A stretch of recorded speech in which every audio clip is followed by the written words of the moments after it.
இயேசு கிறிஸ்து என்றென்றும் மாறாதவர். விசுவாசித்தேன் ஆகையால் பேசுகிறேன். சங்கீதம் 116:10. விசுவாசித்தேன் ஆகையால் பேசுகிறேன், நான் மிகுதியும் வருத்தப்பட்டேன். நமக்கு ஏற்படுகின்ற மனக்கலக்கத்தினால் பதறி நாம் பேசிவிடுகின்றோம். ஆண்டவரிடத்தில் ஜெபித்த காரியங்கள் என்னவாயிற்று என்று புலம்பி தவிக்கின்றோம். தாவீதும் கர்த்தரிடத்தில் 3 காரியங்களை தெரிவிக்கின்றான்.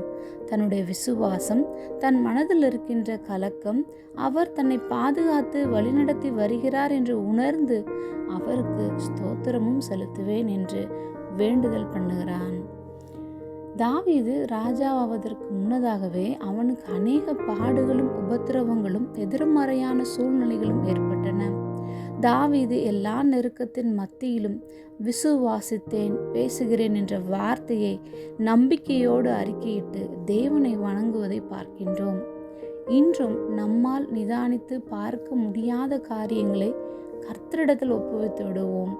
அவரே நம்முடைய காரியத்தை வாய்க்க பண்ணுவார். ஆவியானவரின் வெளிச்சத்தினால் தெளிந்த சிந்தையோடும் நாமும் பேசுவோம், விசுவாசிப்போம்.